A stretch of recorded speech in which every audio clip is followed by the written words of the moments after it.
Bom dia. Vamos hoje falar sobre uma infecção que não é frequente, mas que pode ser muito grave, que são as infecções complicadas da pele e tecidos moles.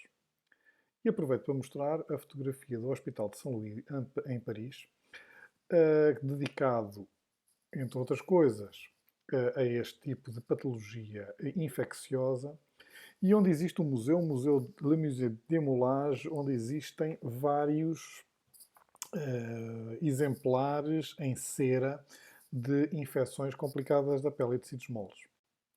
Como são estes dois exemplos relativamente recentes que tivemos na nossa unidade de um tofo gotoso infectado de um cotovelo ou de uma infecção do membro superior que necessitou de uma fasciotomia alargada.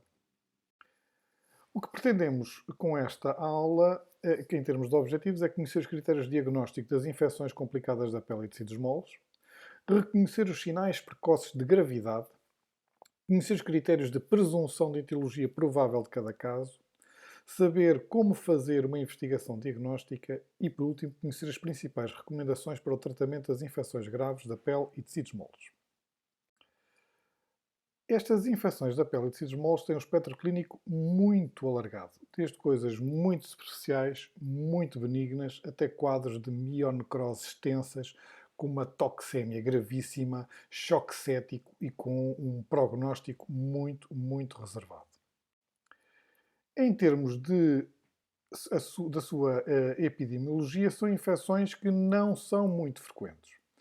São, em termos dos doentes admitidos em cuidados intensivos, constituem menos de 10% das infecções que são tratadas em unidades de cuidados intensivos polivalentes. Em termos de ponto-chave neste tipo de infecção, temos a necessidade do diagnóstico precoce. Mais do que em qualquer outra infecção, o tempo aqui conta.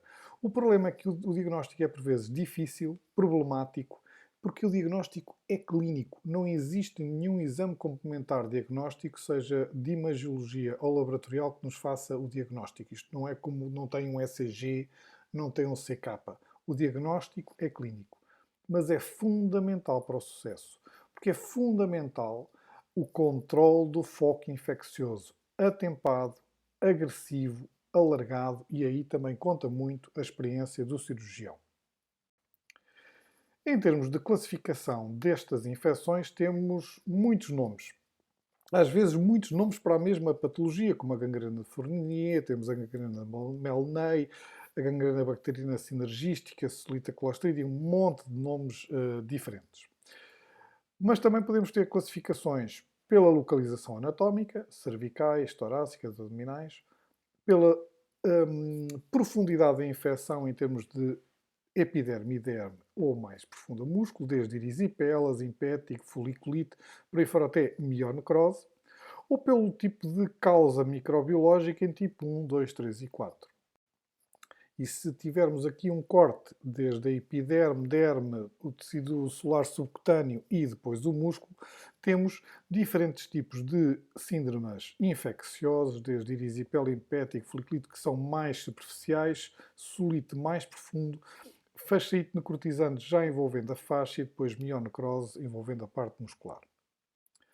E podemos classificar também, de acordo com a parte microbiológica, em 4 tipos. Mais classicamente, fasciite necrotizante tipo 1, que é polimicrobiana, que é basicamente para gangrena de Fournier, pós-cirurgia, trauma, diabetes, envolvendo gram-negativos e anaeróbios, uma flora polimicrobiana. A tipo 2, que é streptocócica, muitas vezes a seguir a trauma minor, streptococcus pyogenes, mas também pode estar envolvido outro tipo de agentes, essencialmente a seguir a grandes catástrofes naturais como cheias, tufões, como o Aeromonas ou Vibrio vulnificus. O Clostridium, a mionecrosa Clostridium, que é tipo 3, portanto, que é Clostridium muitas vezes com gangrena gasosa, e a tipo 4, que são fúngicas, são relativamente raras, associadas a trauma em doentes imunocompetentes, com cândida ou outro tipo de infecções como zigomicetes, que também estão associadas às vezes a grandes catástrofes naturais. Em termos de fatores de risco, existem muitos. uma lista imensa de fatores de risco para este tipo de infecções. No entanto, a maioria das pessoas que as têm não têm estes fatores de risco. As infecções complicadas da pele de tecidos moles podem ter diferentes mecanismos. Pode haver uma porta de entrada com trauma major ou trauma mínima, mas também pode não haver porta de entrada. Mas em todos eles há em comum o facto de haver isquémia, muitas vezes isquémia venosa, e são lesões que sangram pouco. Pode haver uma pequena lesão, pode ser maior ou menor, mas pode ser relativamente pequena, que dá acesso à entrada de micro-organismos, nomeadamente esporos de Clostridium, os quais depois vão começar a proliferar e a produzir toxinas e a causar lesão local, com chamada de mediadores inflamatórios e células também, causando edema, eritema, alguma dor, que pode evoluir depois para necrose cutânea, equimoses, bolhas com conteúdo necrótico e às vezes mau cheiro, e que podem depois evoluir para grandes bolhas, grandes áreas de necrose, queda, ou portanto mesmo a pele destacar-se completamente, com necrose de múltiplas faixas, inclusivamente também do músculo. Mas também pode haver lesões ou infecções da pele e tecidos moles sem haver porta de entrada, haver, por exemplo, uma queda ou um traumatismo com uma formação do hematoma a nível mais profundo, o qual vai posteriormente se vão alojar micro-organismos, os quais se iniciam um processo de infecção, nomeadamente os streptococcus piogéneos, com libertação de mediadores, com trombose venosa, com libertação de toxinas, com necrose muscular e da fáscia e mais posteriormente necrose cutânea e equimoses. Uma dos quadros que tem, ou das situações que têm sido discutida relativamente a este tipo de infecção, é o papel negativo dos anti-inflamatórios não esteroides. Porque alguns casos clínicos, portanto são casos clínicos, sugerem que a utilização de anti-inflamatórios não esteroides está associada a um risco acrescido de fasciite necrotizante streptocócica do grupo A e progressão mais rápida. No entanto, isto é um pouco duvidoso.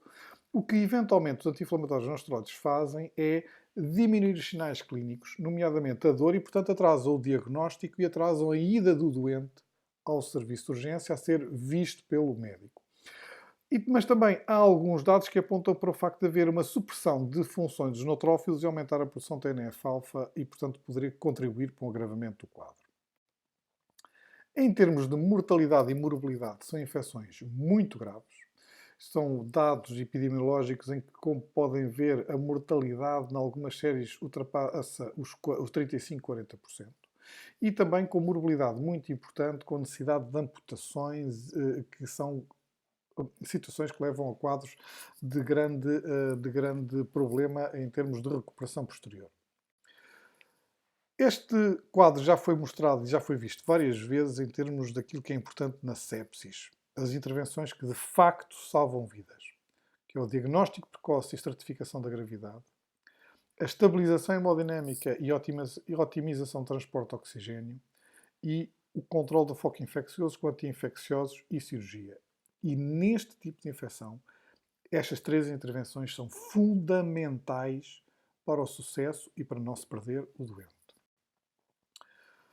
Porque o reconhecimento tardio está, de facto, associado a uma mortalidade francamente maior. Isto é uma série pequena de 15 doentes que vieram 2 vezes à urgência e que não foram reconhecidos inicialmente como sendo graves, e só na segunda visita é que eles foram admitidos, e nestes 15 doentes a mortalidade foi superior a 50%.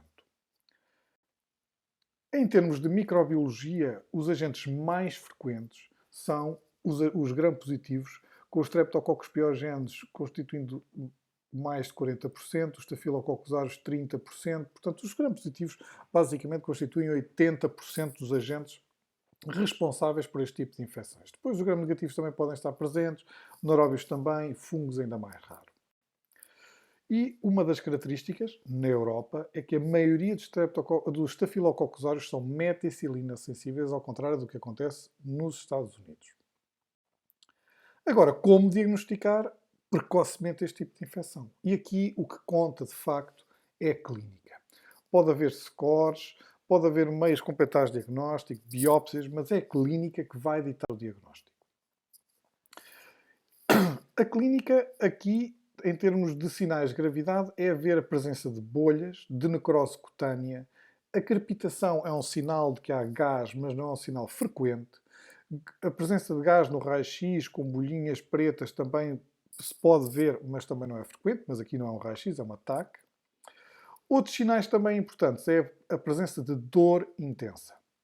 E nas fases iniciais, a dor é muitas vezes desproporcionada para os sinais clínicos. Esta desproporção é uma manifestação muito típica deste tipo de infecção. Tardiamente, a dor diminui, o que é um mau sinal, que significa que já há lesão neurológica. E como vimos, as manifestações locais são múltiplas: a dor, o eritema, o edema, as bolhas com conteúdo necrótico, a necrose cutânea já tardiamente, alterações da cor, crepitação. E, habitualmente, nas infecções graves, isto é acompanhado de manifestações sistémicas, como síndrome de resposta inflamatória sistémica, disfunção orgânica. A hipotensão é muitas vezes o primeiro sinal. Encefalopatia, insuficiência respiratória e, caracteristicamente, estes doentes têm uma má resposta à ressuscitação volémica. E aqui está um quadro já antigo, mas que mostra qual a prevalência de cada uma destas manifestações clínicas e, como podem ver, a crepitação é algo relativamente raro, apenas em 13% dos doentes, mas a dor, o eritema, a estar a pele quente, tudo isto são sinais muito frequentes. E o que nós temos em termos de evolução na temporal é que precocemente, às vezes, não é assim tão grave, ou não parece tão grave se não tivermos a sensibilidade para isso, que aparece algum eritema, algum edema, anestesia. A dor violenta é muito importante, a dor desproporcionada para aquilo que a gente vê, e febre. Depois começa já a haver alteração da coloração da pele, crepitação, bolhas com conteúdo necrótico, hipotensão, encefalopatia. E de sinais muito tardios já é necrose cutânea, muitas vezes quando a pele destaca-se mesmo, gangrena, mau cheiro e falência multiorgânica. Em termos de imagem, podemos fazer diferentes tipos de exames complementares de diagnóstico de imagem, desde raio-x simples, TAC, que pode mostrar gás, ecografia, que pode mostrar pequenas coleções, ressonância magnética, que pode diferenciar a necrose da inflamação. No entanto, o que dizem os próprios revistas de radiologia é que estes sinais ou estes exames complementares não devem atrasar a ida do doente ao bloco para explorar a situação, para explorar o membro, para explorar as coleções, para explorar a necrose, para desbridar e fazer fasciotomia se houver síndrome de compartimento. Outra situação que também podemos fazer é tentar aspirar líquido ou pus que exista, mas tem pouca importância diagnóstica. Esta doente o exemplo de uma doente que caiu de um escadote e que teve um traumatismo com um hematoma importante do braço, do braço, não havendo nenhuma porta de entrada, essas lesões já são posteriores, desenvolvendo uma mionecrose a streptococcus. A microscopia da biópsia também não é assim muito importante e não nos ajuda muito, tanto o exame extemporâneo como os dados são pouco claros e a experiência é limitada. Agora, o que é muito importante é o exame macroscópico da exploração cirúrgica. Procurar algumas características típicas, nomeadamente o tipo de líquido, que muitas vezes não é propriamente pus, é uma espécie de uma água suja, com aspecto cinzento claro, em pequena quantidade. As coleções são relativamente pequenas e não têm um aspecto muito purulento habitualmente. E há, habitualmente, também trombose venosa, são lesões que sangram, são feridas cirúrgicas que sangram muito pouco. E há um fácil descolamento dos planos com uma exploração digital. Portanto, está tudo necrosado. Em termos de microbiologia, como já vimos, os gram-positivos são os mais frequentes. Streptococcus e estafilococcus constituem quase 90% dos agentes envolvidos neste tipo de infecções. Depois temos os gram-negativos, anaeróbios e os fungos são francamente raros. E a abordagem terapêutica vai implicar, obviamente, uma cobertura de largo espectro, com beta-lactâmico e inibidores de beta-lactamases, um carbapenema se houver risco, fatores de risco para multiresistente com clindamicina em dose elevada, e cobertura para MRSA quando endémico, como é o caso dos Estados Unidos. E o outro ponto, cirurgia com fasciotomia e desbridamento. Isto são umas recomendações de antibioterapia que foram publicadas no Clinical Infectious Disease recentemente, em que, em função do agente que está presente, e muitas vezes isto se vê-se, como vamos ver mais à frente, pelo grama, pela coloração de grama, assim propõe diferentes estratégias antibióticas, mas em todas elas aparece sempre a clindamicina. E o porquê da clindamicina? Que cobre anaeróbios e também o Staphylococcus aureus. As vantagens da clindamicina no tratamento das infecções são múltiplas. Por um lado, é um inibidor da síntese proteica e muito parte do quadro clínico destes doentes resulta da produção de toxinas e, portanto, se eu inibir a síntese proteica das bactérias, eu diminuo a produção de toxinas e a toxémia, nomeadamente a hipotensão, a febre e várias disfunções orgânicas. Outro aspecto importante é que a eficácia do antibiótico é independente do tamanho do inóculo, e isto tem que ver com um efeito chamado efeito de Eagle, em que há pseudo-resistência aos beta-lactâmicos. Quando as bactérias existem em muita quantidade, elas podem não se dividir e estão em estado estacionário. E os beta-lactâmicos, que inibem a síntese da parede bacteriana, só atuam em bactérias em proliferação. Se elas estiverem em estado estacionário, não atuam. E por isso, a clindamicina, que atua também em bactérias em estado estacionário, pode ou tem um papel muito importante no tratamento destas infecções. Faz a supressão, como já disse, das toxinas, da síntese das toxinas bacterianas, por inibição da síntese proteica, facilita a fagocitose dos streptococcus pyogenes pelos neutrófilos, suprime a síntese das PBPs e tem um efeito pós-antibiótico prolongado, mais prolongado que os beta-lactâmicos, e também faz supressão do TNF. Agora a dose deve ser uma dose alta. A abordagem cirúrgica é muito importante. Por um lado, ela determina qual é a extensão da infecção. Por outro lado, vai ver qual é a extensão do tecido necrótico e, portanto, a necessidade de desbridamento e de amputação, e, eventualmente, se já não houver, circulação, por exemplo. E também obter material para a coloração de grama, que é muito importante para a seleção dos antibióticos e para as culturas. Em termos de terapêuticas adjuvantes, uma que foi tentada recentemente, ou que foi tentada várias vezes, foi a imunoglobulina endovenosa, porque inibe alguns fatores de virulência de streptococcus e estafilococcus. E teria também, por isso, potenciais efeitos benéficos nestas infecções. No entanto, um ensaio publicado recentemente, o Instinct Trial, com 100 doentes, não teve qualquer efeito em termos de mortalidade. Outro adjuvante terapêutico é a oxigenoterapia hiperbárica. Há várias evidências da sua utilidade, nomeadamente na doença da descompressão dos mergulhadores, na embolia gasosa, na intoxicação por monóxido de carbono. E tem alguns efeitos que são importantes nas infecções, nomeadamente promove a angiogênese e a cicatrização, mata rapidamente anaeróbios, tem um efeito de diminuição de produção de toxinas em diferentes bactérias. O seu papel na mionecrose a Clostridium e noutras infecções complicadas pelos tecidos moles é controverso, não há ensaios clínicos, mas alguns estudos recentes mostram algum benefício.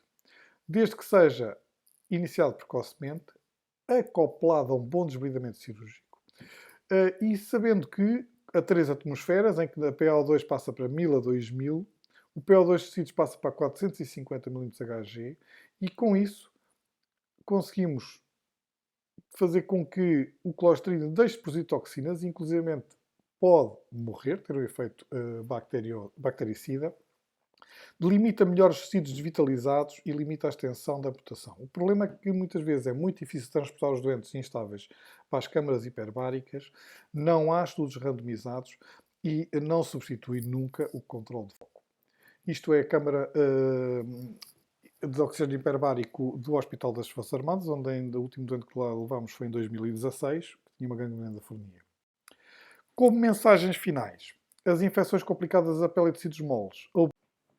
E assim, em termos de abordagem, podemos dizer que se houver evidência de dor edema, eritema, temos de ver se existem ou não sinais sistémicos. Se não existirem sinais sistémicos, habitualmente é uma infecção local, uma celulite, uma erisipela, um abscesso cutâneo. Se houver sinais sistémicos, basicamente sinais de resposta inflamatória sistémica, o CK elevado que traduz envolvimento muscular, então é importante ver se existe ou não existe gás nos tecidos, mas que isto também é relativamente raro de estar presente. Se não existir gás nos tecidos, ou se existir, deve-se fazer sempre uma boa inspeção, desbridamento e colher algum dos líquidos para ver a coloração de grão. E em função da coloração de grão daquilo que nós vemos, se for um coco gram positivo, estamos em presença de uns estafilococos ou de uns streptococos. Se for um bacilo gram negativo, provavelmente estamos na presença de uns víbrios vulníficos ou aeromonas. Portanto, fascite necrosante tipo 2. No caso de ser um bacilo gram positivo, é provavelmente um clostrídio. Se for misto, é uma fascite necrosante tipo 1, tipo uma gangrena Fournier, em que existe a necessidade também de cobertura de gram negativos. Muito obrigado.